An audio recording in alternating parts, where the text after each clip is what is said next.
Good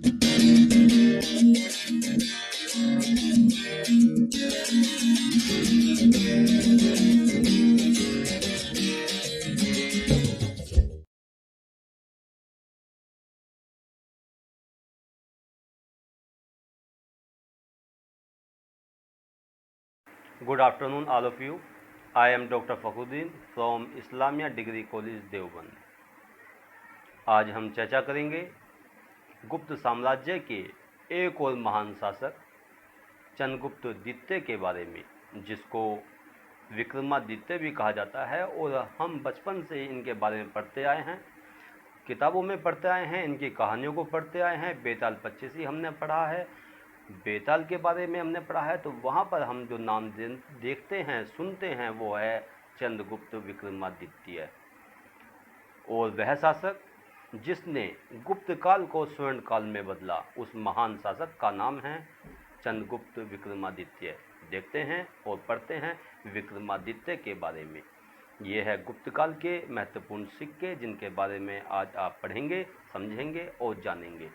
ये इतिहास का एक ऐसा पाठ है, एक ऐसा अध्याय है, चाहे वह इतिहास के विद्यार्थी हों, चाहे शिक्षकगण हों, शिक्षा मित्र हों, बीएड और डीएलएड की पढ़ाई कर रहे हों या उसमें अध्ययनरत हों, और प्रतियोगी परीक्षाओं की जो विद्यार्थी तैयारी कर रहे हों, उन सभी के लिए मेरा यह यूट्यूब चैनल एजुकेशन मास्टर आपके सामने प्रस्तुत है, जिसमें मैं आज आपको सम्राट चंद्रगुप्त विक्रमादित्य के बारे में जानकारी प्रदान करूंगा। और मुझे पूरी उम्मीद है कि आप इसको केवल 5 बार 5 दिन के अंतराल पर देखेंगे और स्वयं अपने अंदर महसूस करेंगे कि वास्तव में हमने इसको रटा नहीं, बल्कि आत्मसात करने का और उसको समझने का प्रयास किया है।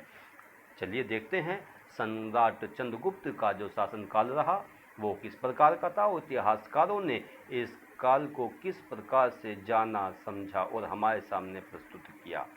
देखते हैं शासनकाल, जो कि शासनकाल रहा सम्राट चंद्रगुप्त का 380 ईस्वी से 414 ईस्वी तक। सम्राट चंद्रगुप्त द्वितीय के प्रारंभिक इतिहास के बारे में जो हमें जानकारी मिलती है, उसका एक महत्वपूर्ण स्रोत है विशाख दत्त का प्रसिद्ध नाटक देवी चंद्रगुप्तम।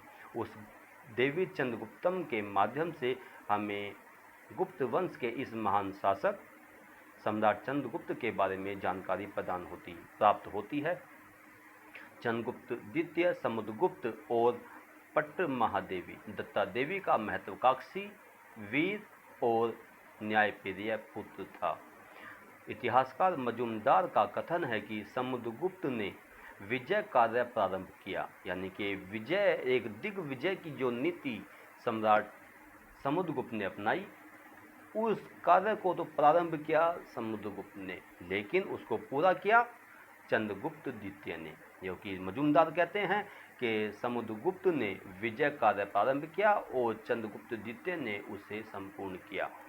यहाँ पे देखिएगा कि चंद्रगुप्त द्वितीय को देवगुप्त, देवराज एवं देवश्री के नाम से भी जाना जाता था, यानी कि जो उनके बचपन का नाम था वो आपके सामने है। इसके अलावा देवी चंद्रगुप्तम में लिखा है कि समुद्रगुप्त की मृत्यु के बाद चंद्रगुप्त द्वितीय के बड़े भाई रामगुप्त ने सत्ता प्राप्त की। तो यहाँ पे आप छोटा सा ये चीज़ देख सकते हैं, ये तथ्य बहुत महत्वपूर्ण है कि बीच के जो 5 साल थे वो कहाँ गए। यानी कि समुद्रगुप्त ने जो शासन किया वो 375 ईस्वी तक किया, और चंद्रगुप्त विक्रमादित्य ने जो शासन किया वो 380 ईस्वी से प्रारंभ मिलता है। तो यहाँ का जो 5 साल का जो अंतराल है वो कहाँ गया, तो वो कहाँ गया इसको देखते हैं, यहाँ पे जानने का प्रयास करते हैं। कि जो चंद्रगुप्त विक्रमादित्य के बड़े भाई थे, उनका नाम था रामगुप्त, और उन्होंने 5 साल सत्ता संभाली, यानी कि उत्तराधिकार संभाला। ये चंद्रगुप्त विक्रमादित्य के बड़े भाई थे, यानी कि सम्राट समुद्रगुप्त के बड़े पुत्र। उन्होंने लगभग जो 5 वर्ष तक शासन किया, वह गुप्त वंश का एक अयोग्य शासक सिद्ध हुआ। अयोग्य शासक किस रूप में सिद्ध हुआ ये आगे देखिएगा। कि रामगुप्त के काल में एक शक शासक रुद्र सिंह तृतीय ने गुप्त साम्राज्य पर आक्रमण किया, यानी कि जो राजा थे वो आपस में लड़ते रहते थे, एक दूसरे पर आक्रमण करते रहते थे, लेकिन गुप्त वंश का जो साम्राज्य था वो बड़ा विस्तृत था।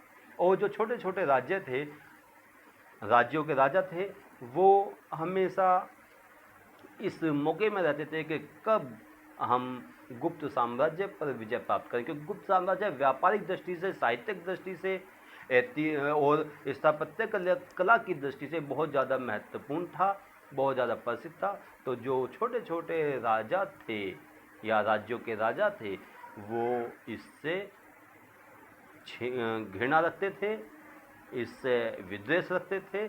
इसीलिए शक शासक रुद्र सिंह ने गुप्त साम्राज्य पर आक्रमण किया। गुप्त साम्राज्य पर उस समय में इसलिए आक्रमण किया क्योंकि वह इस शासन पर एक अयोग्य शासक बैठा हुआ था, जिसको शासन करने का किसी प्रकार का कोई भी अनुभव नहीं था।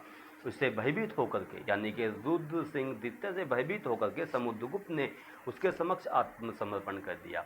अब जो आत्मसमर्पण किया रुद्र सिंह के सामने, तो उसने मांग रखी कि या तो अपना साम्राज्य दे दे या अपनी पत्नी को मुझे दे। ठीक, तो यहाँ पर उसने साम्राज्य, क्योंकि एक विशाल साम्राज्य था, उसको देना तो स्वीकार नहीं किया, लेकिन अपनी पत्नी को, जिनका नाम ध्रुव देवी था, उसको उसके सामने देना स्वीकार किया, यानी कि उसको देना स्वीकार किया। अब जब उनके छोटे भाई जो शूरवीर शासक थे, साहसी थे, न्यायप्रिय भी थे, वो इस घटना से बड़े क्षुब्ध हुए, बड़े परेशान हुए कि ये रामगुप्त ने क्या किया। तो उसे क्षुब्ध होकर के उसने रामगुप्त की हत्या कर दी, और साथ ही महिला वेश में, यानी कि ध्रुव देवी के वेश में वह शासक, जो शक शासक था रुद्र सिंह, उसके सामने पहुंचे और मौका पा करके उसकी भी हत्या कर दी। इन दोनों को मार करके चंद्रगुप्त विक्रमादित्य ने गुप्त वंश का 380 ईसा पूर्व में सिंहासन संभाला। चंद्रगुप्त द्वितीय ने रामगुप्त की पत्नी तथा अपनी भाभी ध्रुव देवी से विवाह कर गुप्त साम्राज्य की सत्ता संभाली। आगे देखते हैं कि उसने अपने साम्राज्य के विस्तार के लिए पड़ोसी राजवंशों से वैवाहिक संबंध स्थापित किए। अब यहाँ पर अंतर देखिएगा, समुद्रगुप्त ने जो काम किया उससे हट करके चंद्रगुप्त विक्रमादित्य ने किया। समुद्रगुप्त ने हमेशा तलवार के बल पर दूसरों को अधीनता स्वीकार करने के लिए मजबूर किया। यहाँ पर चंद्रगुप्त विक्रमादित्य ने दूसरी नीति अपनाई। वो नीति क्या थी कि जो पड़ोसी राजवंश थे उनसे वैवाहिक संबंध स्थापित किए। वो संबंध किन किन से स्थापित किए यहाँ पे देखिएगा, जिनमें नागवंश, वाकाटक वंश और कदम्ब वंश प्रसिद्ध हैं। यानी कि वैवाहिक संबंध जो स्थापित किए, स्वयं के संबंध स्थापित किए नागवंश से, अपनी बेटी के संबंध स्थापित किए, वैवाहिक संबंध स्थापित किए वाकाटक वंश से, और अपने पुत्र के संबंध जो स्थापित किए वो किए कदम्ब वंश से। तो इस प्रकार से उसने तीनों साम्राज्यों पर अपना एक तरह से अधिकार करने का प्रयास किया। वो किस प्रकार से देखिएगा आगे। चंद्रगुप्त द्वितीय ने नागवंश की राजकुमारी कुबेर नागा से दूसरा विवाह किया। इनकी पहली पत्नी थी उसकी स्वयं की भाभी ध्रुव देवी, और दूसरी पत्नी थी कुबेर नागा। इसके अलावा चंद्रगुप्त द्वितीय एवं कुबेर नागा की पुत्री का नाम प्रभावती गुप्ता, जिसका विवाह वाकाटक नरेश रुद्रसेन द्वितीय से हुआ। यानी कि इसने चंद्रगुप्त द्वितीय ने साम्राज्य को बढ़ाने के लिए जो रणनीति स्थापित की वो थी वैवाहिक संबंध को स्थापित करना, जिससे दूसरे राज्यों के लिए, यानी कि व्यापार के लिए गुप्त साम्राज्य के रास्ते खुल जाएं, मार्ग खुल जाएं, और दूसरे राज्यों पर भी एक प्रकार से आधिपत्य स्थापित हो जाए। तो किस प्रकार से कि चंद्रगुप्त ने अपनी पुत्री का विवाह किया वाकाटक नरेश रुद्रसेन से। ठीक, आगे देखते हैं कि वाकाटक नरेश रुद्रसेन द्वितीय की मृत्यु उसके विवाह के लगभग 6-7 वर्ष बाद ही हो गई थी, और उसके 2 पुत्र थे दिवाकर सेन तथा प्रवर सेन। और इस प्रकार से सत्ता जो है रुद्रसेन की मृत्यु के बाद उनकी बेटी प्रभावती देवी के हाथ में, या प्रभावती गुप्ता के हाथ में आ गई, और उसने बहुत लंबे समय तक शासन किया। प्रभावती देवी ने अपनी पति की मृत्यु के बाद वाकाटक साम्राज्य संभाला और 390 ईस्वी से 410 ईस्वी तक शासन किया। और इस प्रकार से जब यह शासन स्थापित हुआ तो चंद्रगुप्त विक्रमादित्य के लिए शासन करना और भी ज़्यादा आसान हो गया। चंद्रगुप्त द्वितीय के पुत्रों के नाम, यानी कि जो बड़े पुत्र था उनका नाम था कुमारगुप्त तथा उनसे छोटे पुत्र का नाम था गोविंदगुप्त। चंद्रगुप्त विक्रमादित्य की जो विजय यात्राएं हैं उसको देखते हैं कि अपने पिता समुद्रगुप्त की भांति चंद्रगुप्त द्वितीय भी साहसी, प्रतापी, महत्वाकांक्षी और शूरवीर शासक था। यानी कि अपने बड़े भाई रामगुप्त की भांति वह अयोग्य नहीं था। यहाँ पर समझने का प्रयास कीजिएगा कि वह अयोग्य नहीं था बल्कि साहसी था। उसने शक वंश के शासक रुद्र सिंह द्वितीय पर आक्रमण करके उसकी हत्या कर दी और उसके राज्य को जीत लिया। शक विजय के उपलक्ष्य में उसने चांदी के सिक्कों का प्रचलन प्रारंभ किया। यहाँ पर ये देखते हैं कि जो भी प्रत्येक साम्राज्य शासक यहाँ पर रहा गुप्त वंश में, अपनी विजय के उपलक्ष्य में उसने चांदी के, सोने के सिक्के जरूर चलाए। तो यहाँ पर सोने के सिक्के जो चलाए और कुछ चांदी के सिक्कों का जो प्रचलन किया वह चंद्रगुप्त द्वितीय के द्वारा किया गया। उसने गुजरात और काठियावाड़ को जीत करके सकारी और विक्रमादित्य की उपाधि धारण की। ठीक, तो यहाँ पर सकारी जो शब्द है उसका अर्थ है शकों का वध करने वाला, यानी कि शक शासक की जो हत्या की उस हत्या के उपलक्ष्य में उसने उपाधि धारण की, सकारी की, और उसके बाद विक्रमादित्य की उपाधि उसने धारण की। इसीलिए उसको चंद्रगुप्त विक्रमादित्य के नाम से भी जाना जाता है, जो मैं आपके सामने बार बार ले रहा हूँ। इसके अलावा शकों पर विजय उसकी एक महत्वपूर्ण विजय मानी जाती है, जिससे उसे इतिहास में जिसने उसे इतिहास में अमर कर दिया। इस विजय से भारत भूमि पर 300 वर्षों से शासन करते आ रहे विदेशी शासन का अंत हो गया। दिल्ली के महरौली में स्थापित लौह स्तंभ, जिसका चित्र आप यहाँ पर देख भी रहे हैं, पर चंद्रगुप्त द्वितीय की विजय का उल्लेख है। वह विजय जिसने उसे विक्रमादित्य बना दिया। कहा जाता है कि उसे जो ये लौह स्तंभ है उसको फिरोज शाह तुगलक दिल्ली में लाया और कुतुब मीनार के पास उसको स्थापित किया। यहाँ पे एक ये महत्वपूर्ण एक बिंदु, एक तथ्य आपके सामने आता है। इसके अलावा चंद्रगुप्त द्वितीय ने पश्चिम उत्तर सीमा पर शासन करने वाले छोटे छोटे गणराज्यों समतट, देवांग तथा कामरूप पर आक्रमण करके अपने साम्राज्य का विस्तार किया और यहाँ पर उत्पन्न होने वाले विद्रोहों का दमन किया। चंद्रगुप्त द्वितीय ने बाहलीक, जो एक पंजाब का भाग था, उस पर विजय प्राप्त की और अपनी विजय स्मृति में, यानी कि जब उसने पंजाब पर विजय प्राप्त की, तो विजय स्मृति में उसने विष्णु ध्वज की स्थापना की और गुप्त साम्राज्य की सीमाओं को अफगानिस्तान तक फैला दिया। यानी कि आप देखते हैं कि भारत का जो विशाल साम्राज्य रहा वो अफगानिस्तान की सीमाओं तक, यानी कि पूरे के पूरे अफगानिस्तान की सीमाओं तक फैला हुआ था। यानी कि एक अखंड भारत, जिसकी कल्पना आज हम लोग करते हैं कि इस प्रकार का हमारा भारत दोबारा स्थापित होना चाहिए, और ये उम्मीद है मुझे कि भविष्य में ये कल्पना हमारी, या ये उम्मीद, ये सपन जो है ये हमारा जरूर पूरा होगा। तो यहाँ पर देखते हैं हम लोग कि उस समय का जो साम्राज्य था वो अफगानिस्तान तक फैला हुआ था। उत्तर और पूर्वी बंगाल के क्षेत्र को जीतकर चंद्रगुप्त द्वितीय ने विजय पताका फहराई। यहाँ पे आगे देखते हैं कि उसने पाटलिपुत्र के स्थान पर उज्जैनी को अपनी राजधानी बनाया।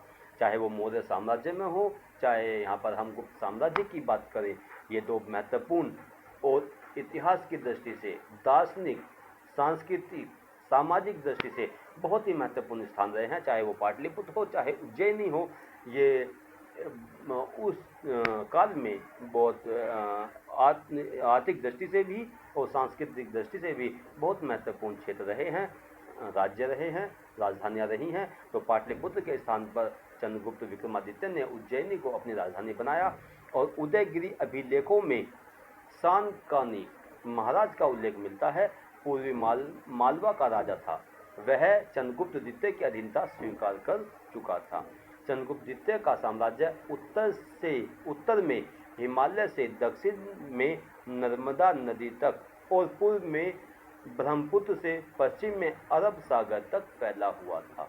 इतना विशाल साम्राज्य का शासक था चंद्रगुप्त विक्रमादित्य। अब यहाँ पर आते हैं कि चंद्रगुप्त विक्रमादित्य के काल में जो शासन व्यवस्थाएं थी वो किस प्रकार की थी। कि चंद्रगुप्त द्वितीय का संपूर्ण साम्राज्य विभिन्न प्रांतों में विभाजित था, जिसे देश या भुक्ति कहा जाता था। इसका उल्लेख बसाड़ के मुद्दा लेख में प्राप्त मिलता है, वहाँ से प्राप्त होता है। देश या भुक्ति का शासन प्रबंध देशपति या भुक्तिपति के हाथ में होता था, यानी कि जो उसका शासन संभालते थे उनको देशपति या भुक्तिपति कहा जाता था। देश या भुक्ति अनेक विषयों में विभाजित था, जिसका उत्तरदायित्व विषयपति के हाथों में था। विषय ग्रामों में बटा हुआ था, जिसकी देखरेख ग्रामिक के हाथ में थी और ग्रामिक की सहायता के लिए ग्राम पंचायत होती थी। राज्य की आय का साधन विभिन्न साधनों से प्राप्त कर से होता था, जैसे चमड़ा कर से, लौह कर से या जुर्माना लगा करके या भूमि कर से। जो इनके माध्यम से राजस्व की वृद्धि की जाती थी या राजस्व में बढ़ोतरी की जाती थी। इसके अलावा फसल की उपज का छठा भाग कर के रूप में लिया जाता था। यहाँ पर वो देखते हैं हम कि न्याय व्यवस्था के क्षेत्र में चंद्रगुप्त द्वितीय बहुत प्रसिद्ध शासक रहे और वह प्रजावत्सल कहलाते थे। यहाँ पे एक उपाधि यहाँ पे मिलती है, उपाधि नहीं बल्कि एक तरह से उनको मान जाता था कि वह प्रजावत्सल है, क्योंकि गुप्त साम्राज्य के किसी भी शासक ने प्रजा पर किसी प्रकार का कोई आक्रमण नहीं किया, कोई दमन नहीं किया, कभी प्रजा को सताया नहीं। इसके अलावा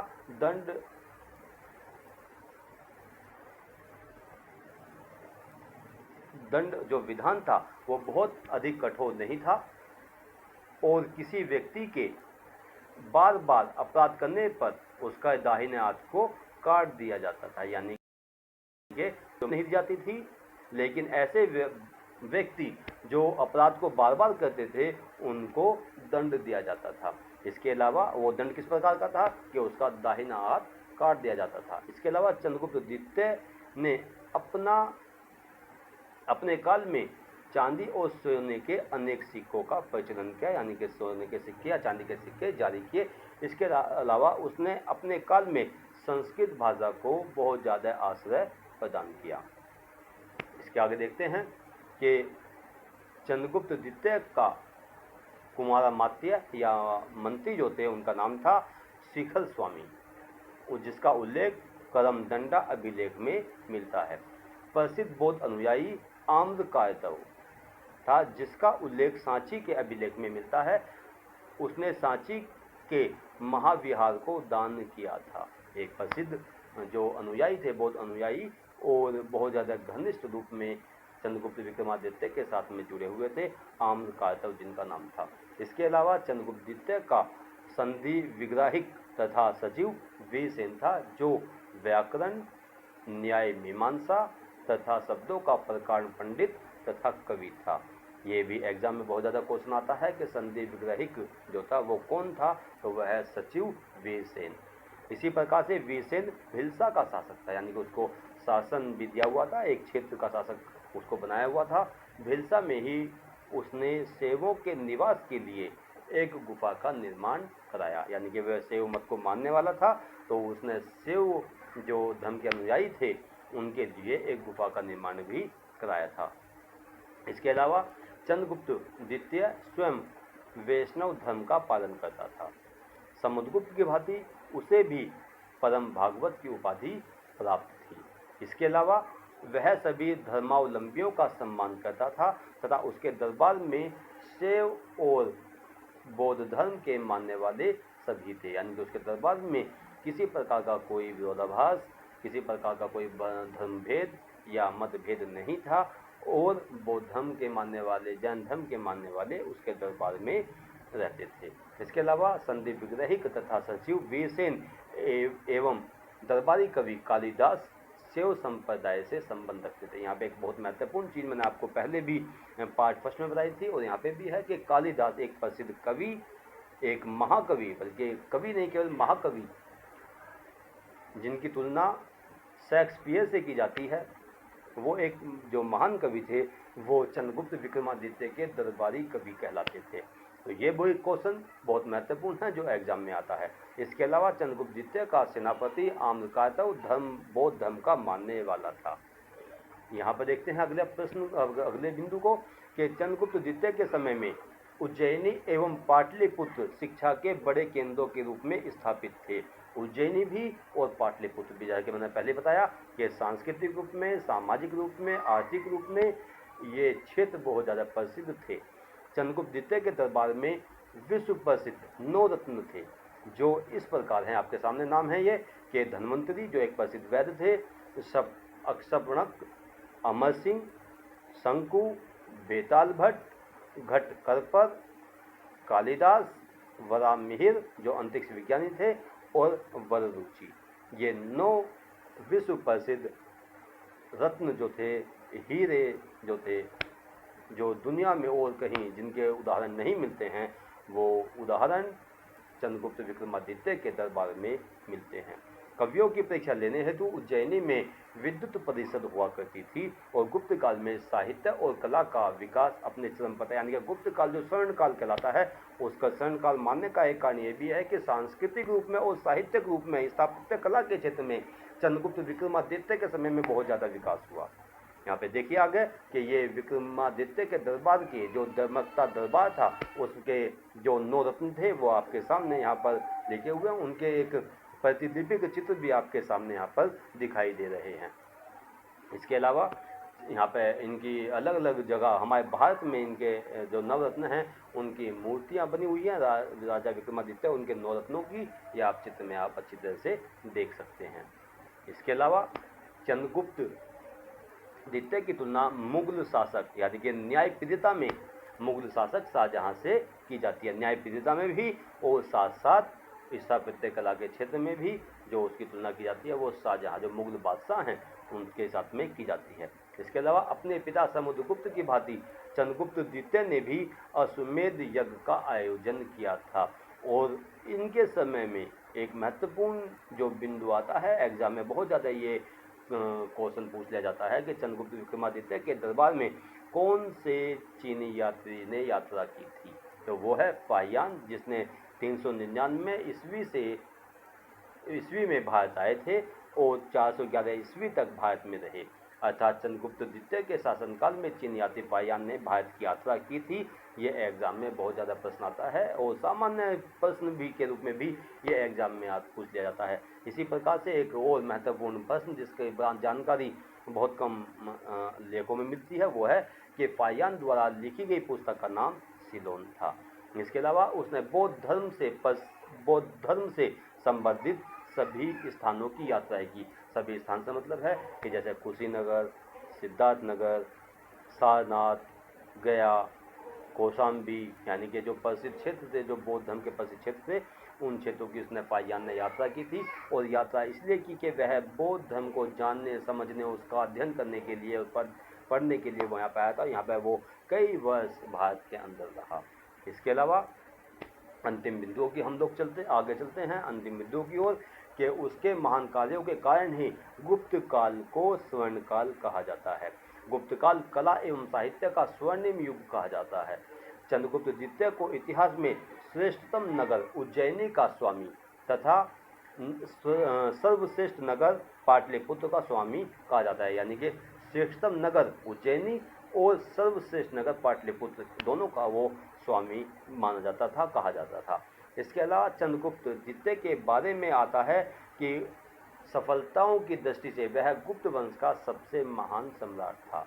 उसने मूर्तिकला, स्थापत्य कला, चित्रकला, धातुकला, नक्षत्र विज्ञान और साहित्य के विकास को बहुत ज़्यादा आश्रय प्रदान किया, प्रोत्साहन प्रदान किया।